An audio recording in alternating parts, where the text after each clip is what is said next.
Hello नमस्कार मित्रांनो, मी सौरभ तुमचं व्हिडिओमध्ये स्वागत करतो। आज जसं की संडे आहे, आज आपला एक वेगळा व्हिडिओ असणार आहे। तर आज मी घेऊन आलो बेसिक टर्म्स इन फिजिक्स। बरेच मुलांचे कमेंट होते 2-3 आठवडे अगोदर। जर या व्हिडिओ खाली जर तुम्ही जास्तीत जास्त कमेंट केला आणि जास्तीत जास्त लाईक्स केले या व्हिडिओला, तर या बेसिक टर्म्स इन फिजिक्सचे पार्ट 2 लवकरच येईल। तर जर पार्ट 2 पाहिजे असेल तर तुम्ही जास्तीत जास्त लाईक करा आणि जास्तीत जास्त कमेंट्स करा। तर असा पार्ट चालू करूया। तर आजच्या पार्टमध्ये बेसिकली मी 9 बेसिक टर्म्स घेऊन आलो आहे। ठीक आहे, today we will discuss 9 basic terms in the physics for class 10। 9 basic terms in the physics for class 10। ठीक आहे, वन बाय वन सगळे मी तुम्हाला एक्सप्लेन करतो एकदम नीट। तर व्हिडिओ शेवटपर्यंत बघा, स्किप करू नका। Okay, so let's start with the first, that is scalar and vector quantity. So what do we mean by scalar and vector quantity?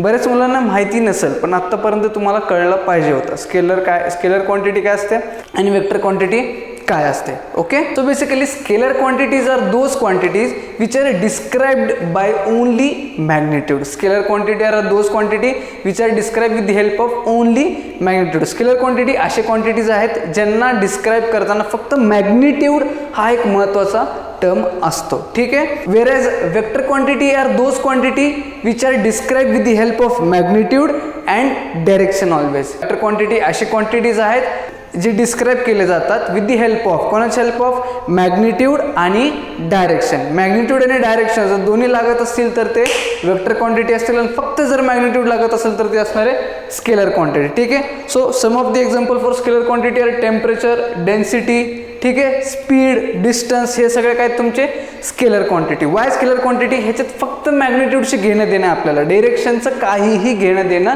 नाही। टेम्परेचरमध्ये आहे नाही, डेन्सिटीमध्ये आहे नाही। तसंच वेक्टर क्वांटिटीचे काय काय एक्झाम्पल्स येतील? वेलोसिटी येईल, ॲक्सिलरेशन येईल, डिस्प्लेसमेंट येईल। का? कारण की या सगळ्या टर्म्समध्ये आपल्याला डायरेक्शनचं पण घेणं देणं आहे। So second term will be distance and displacement. Second term will be distance and displacement. तर सगळ्यात पहिले बघू distance. What do we mean by distance? So basically distance travelled by a body can be defined as or can be given as the actual length of the path covered by the body, actual length of the path covered by the body irrespective of the distance traveled by a body। कुठल्याही बॉडीने distance travel केलं हे कसं सांगणार आहे आपण? Actual length of the path covered. एक जर body इथून स्टार्ट करत असेल, इथं आली आहे, तर किती लेंथ हा पाथ कवर्ड केला आहे ह्याला आपण डिस्टन्स म्हणणार आहे। इररेस्पेक्टिव्ह ऑफ डायरेक्शन, हे टर्म लक्षात ठेवा। का इररेस्पेक्टिव्ह ऑफ डायरेक्शन? म्हणजे ह्याच्या डायरेक्शनची काही घेणं देणं नाही। इथून इथं आलं तरी डिस्टन्स तेवढंच राहणार आहे, इथून इथं आलं तरी डायरेक्शन तेवढंच राहणार आहे। कळालं तुम्हाला? So distance is the scalar quantity where distance is described with the help of only the magnitude. Whereas displacement काय? Displacement covered by a body can be given as the shortest length covered between initial point and the final point. ठीक आहे, shortest length covered between the initial and final point। हा समजा initial point आहे, हा final point आहे। ठीक आहे, इथून इथे यायचं आहे। ठीक आहे सर, तुमचं डिस्टन्स कव्हर काय होऊ शकतो? डिस्टन्स असं पण असू शकतो। ठीक आहे, हा तुमचा डिस्टन्स कव्हर असू शकतो, हा पाथमध्ये तुमचा डिस्टन्स असू शकतो। बट डिस्प्लेसमेंट काय असणार आहे? शॉर्टेस्ट पाथ, म्हणजे इथून इथं डिरेक्टली हा तुमचा डिस्प्लेसमेंट असणार आहे। हा काय असणार आहे? तुमचा डिस्प्लेसमेंट। आणि हा तुमचा काय असणार आहे? Distance. So displacement is the shortest length covered between the initial point and the final point. But डिस्प्लेसमेंटला डायरेक्शनचं घेणं देणं असतं। डिस्प्लेसमेंटला डायरेक्शनचं घेणं देणं असतं। का सांगतो? कन्सिडर करा, एक सर्क्युलर पाथ आहे आणि जर एक ॲथलीट या पॉईंटपासून पळायला स्टार्ट करत असेल आणि पळून तो याच पॉईंटवर जर थांबत असेल, तर displacement in this case is 0, where distance will be the total circumference of the circle. Displacement का 0 असणार आहे? कारण की इनिशियल आणि फायनल पोझिशनमधलं त्याचा शॉर्टेस्ट लेंथ किती असणार आहे? 0, कारण की तो त्याच डायरेक्शनमध्ये आलाय परत। ठीक आहे, that's why displacement is consider as vector quantity. Displacement is consider as vector quantity. Next term बघूया आपण, स्पीड अँड वेलोसिटी। ठीक आहे, त्याच्यात स्पीड बघू। What do we mean by speed? So basically speed is given as distance travel by body by the time taken. Distance travel by body divided by time taken, म्हणजे एका बॉडीला एका प्लेसपासून दुसऱ्या प्लेसला जाण्यासाठी किती डिस्टन्स ट्रॅव्हल केलं आणि तेवढं डिस्टन्स ट्रॅव्हल करण्यासाठी किती टाइम लागलाय ह्याला आपण काय म्हणणार आहे? स्पीड। ह्याला काय म्हणणार आहे? स्पीड। जसं की डिस्टन्स आणि डिस्प्लेसमेंटमध्ये बघितलं, डिस्टन्स हा स्केलर क्वांटिटी होता त्यामुळं स्पीडसुद्धा स्केलर क्वांटिटी असणार आहे, कारण की त्याच्यात तुमचा डिस्टन्स हा स्केलर क्वांटिटी आहे. ठीक आहे. तसाच वेलोसिटी काय आहे? Displacement upon time. वेलोसिटी काय आहे तुमचा? Displacement upon time. Displacement upon time म्हणजे वेलोसिटी कसं सांगणार आहे आपण? Velocity of a body can be defined as the total displacement covered by a body divided by the time taken to cover that displacement.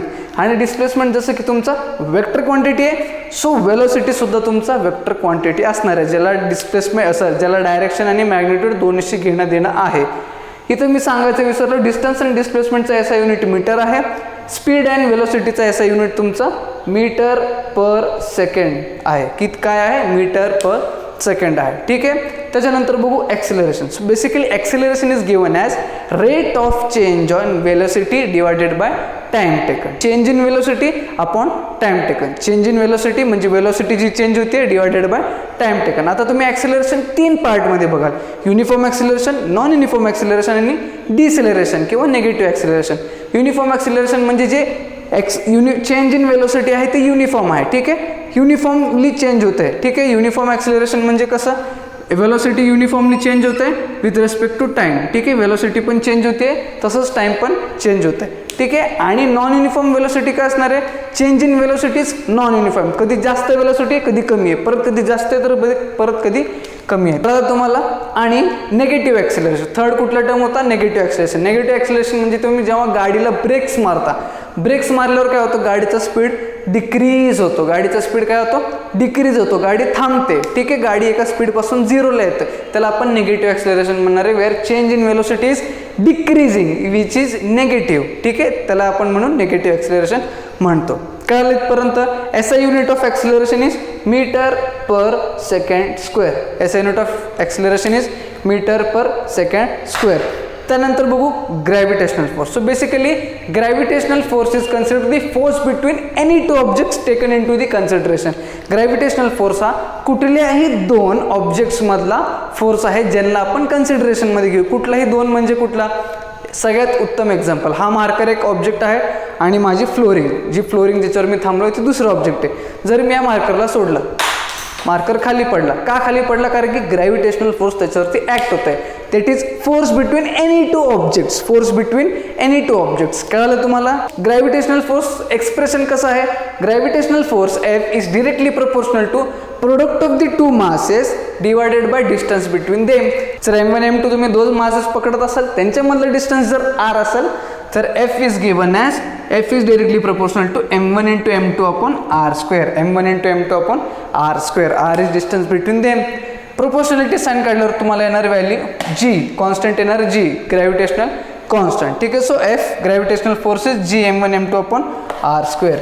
Gravitational force M is G M1 M2 upon R square. कळालं तुम्हाला? 5th term. Now we'll go to the 6th term, which is centripetal and centrifugal force.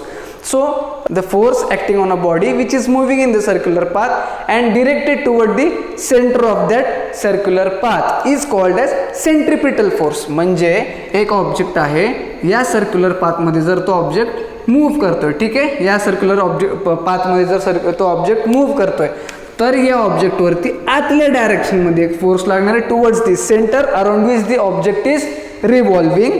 मग हा जो force असणार आहे हा तुमचा काय असणार आहे? सेंट्रीपिटल फोर्स असणार आहे. हा काय असणार आहे तुमचा?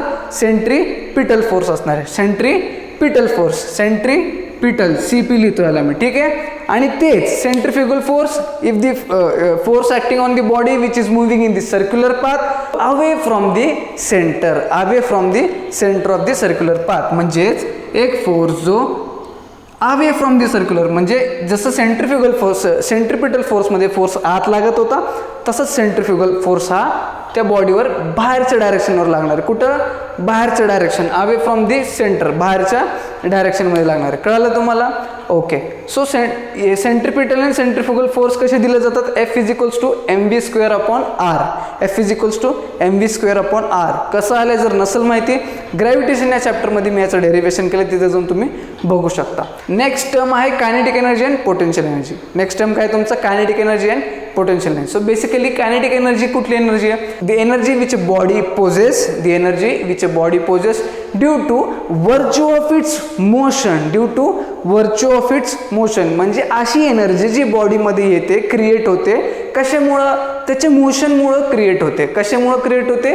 मोशनमुळं. मोशनमुळं ज्या मोशन, अशी एनर्जी जी ते बॉडीच्या मोशनमुळं क्रिएट होते, त्या एनर्जीला आपण काय म्हणणार आहे? Kinetic energy. अशी एनर्जी जी बॉडीच्या मोशनमुळे क्रिएट होते त्याला आपण कायनेटिक एनर्जी म्हणणार आहे. And potential energy, potential energy the energy which body possess due to its state of position related to the other object. ठीक आहे, म्हणजेच काय? पोटेन्शियल एनर्जी एक अशी एनर्जी आहे जी बॉडीमध्ये येते. कशामुळे येते? कशामुळे येते? State of its position. State of its position म्हणजे तुम्ही एखादा ऑब्जेक्ट कपाटावर नेऊन ठेवला, एखादा ऑब्जेक्ट कपाटावर नेऊन ठेवला, तर त्या पोझिशनवरती ठेवल्यामुळे त्याच्यात एक एनर्जी स्टोअर होते. ती एनर्जी इज पोटेन्शियल एनर्जी. ती एनर्जी इज पोटेन्शियल एनर्जी. अजून एक एक्झाम्पल सांगतो तुम्हाला.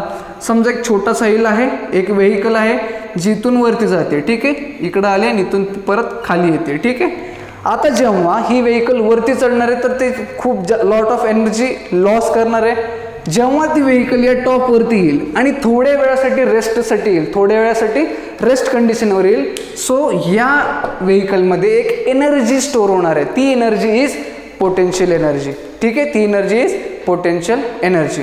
कळलं तुम्हाला? So expression for kinetic energy is half mv², where is expression for potential energy is mgh. Kinetic energy is half mv² and potential energy is mgh. Again तुम्हाला याचं derivation बघायचं असेल तर ग्रॅव्हिटेशन चॅप्टरमध्ये जावा, तिथे तुम्हाला नक्कीच भेटून जाईल.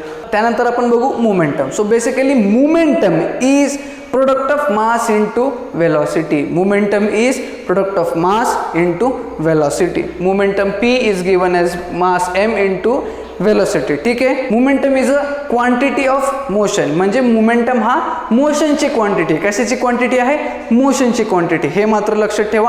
And momentum is a vector quantity. का बरं वेक्टर क्वांटिटी? कोणी सांगू शकेल? बरोबर सांगताय तुम्ही. दॅट इज वेलोसिटी इथं असल्यामुळं, कारण की वेलोसिटी एक वेक्टर क्वांटिटी आहे, सो मोमेंटम सुद्धा तुमची वेक्टर क्वांटिटी होणार आहे, ज्याला मॅग्निट्यूड अँड डायरेक्शन दोन्हीची गरज पडते. ठीक आहे, लास्ट येईल आपलं न्यूटन्स लॉ ऑफ मोशन. तर किती न्यूटन्स लॉ ऑफ मोशन आहेत बेसिकली आपल्याकडं? 3 न्यूटन्स लॉ ऑफ मोशन. सगळ्यात first Newton's law of motion काय म्हणतो? The body remains in the rest or in motion unless or until an external force acts on it. पहिला Newton's law काय म्हणतो? कुठलीही body ती एकतर रेस्टमध्ये राहणार आहे किंवा कंटिन्युअस मोशनमध्ये, युनिफॉर्म मोशनमध्ये राहणार आहे. कधी? जोपर्यंत त्या बॉडीवर एक्सटर्नल फोर्स लागत नाही तोपर्यंत ती एकतर रेस्टवर राहणार आहे किंवा मोशनमध्ये राहणार आहे. ठीक आहे, उत्तम एक्झाम्पल देतो. एक समजा फुटबॉल कन्सिडर करा, एक ग्राउंड कन्सिडर करा. फुटबॉल ग्राउंडवर ठेवला स्टॅटिक पोझिशनवरती. जोपर्यंत या फुटबॉलला कोणी हात लावत नाही किंवा पाय लावत नाही, हा फुटबॉल याच जागेवर असतो. ठीक आहे, जेव्हा एका फुटबॉलवरून ह्याला किक करतो तेव्हाच ही मोशनमध्ये जाते, नाहीतर तोपर्यंत ती त्याच स्टेटमध्ये असते, तर रेस्टमध्ये असते किंवा मोशनमध्ये असते. कळलं तुम्हाला? ओके. त्याच्यानंतर आपण बघू Newton's second law of motion. Newton's second law of motion. So Newton's second law of motion says that or states that rate of change of momentum of a body, rate of change of momentum of a body is directly proportional to the applied force, is directly proportional to the applied force. applied force जो force apply होतो, काय म्हणते second law? Rate of change of momentum म्हणजे m into a is directly proportional to rate of change of momentum is directly proportional to the applied force F and takes place in the direction of force. फोर्सच्या direction मध्येच momentum तुमची change होणार आहे. कळलं तुम्हाला second law of Newton second law? ठीक आहे. Newton's third law. Newton's third law says that every action there is an equal and opposite reaction. To every action there is an equal and opposite reaction. खूप जास्त महत्त्वाची term आहे, that is every action. म्हणजे प्रत्येक ॲक्शनला एक equal आणि opposite reaction असते. कशी तुम्ही सांगाल याला? कन्सिडर करा टेनिसचा बॉल. ठीक आहे, टेनिसचा बॉल तर तुम्हाला माहितीच असेल. तुम्ही टेनिसचा बॉल जोरात भिंतीवर आपटा. ठीक आहे, throw a tennis ball on the wall with a certain amount of force. You will see that the ball will be directed towards you. तो बॉल तुमच्याकडे येणार आहे. का? Because Newton's third law of motion म्हणतो every action has an equal and opposite reaction. जेवढ्या फोर्सने तुम्ही फेकाल तेवढ्याच फोर्सने तो बॉल तुमच्याकडं रिटर्न येणार आहे, कारण की प्रत्येक ॲक्शनला एक इक्वल आणि अपोजिट आहे. बॉल तुमच्याकडे आली आहे अपोजिट डायरेक्शनमध्ये, so every action has an equal and opposite reaction. कळालं. सो हे होते माझे बेसिक टर्म्स. ह्याच्यातनं तुम्हाला बेसिक टर्म्स कळाले असतील, त्यांची आयडिया आली असेल. जर हा व्हिडिओ तुम्हाला आवडला असेल तर जास्तीत जास्त लाईक करा, मगच सेकंड पार्ट येईल. जास्तीत जास्त मुलांपर्यंत शेअर करा आणि नवीन असेल तर चॅनलला सबस्क्राईब करून जावा. आपण भेटूया न्यू व्हिडिओमध्ये.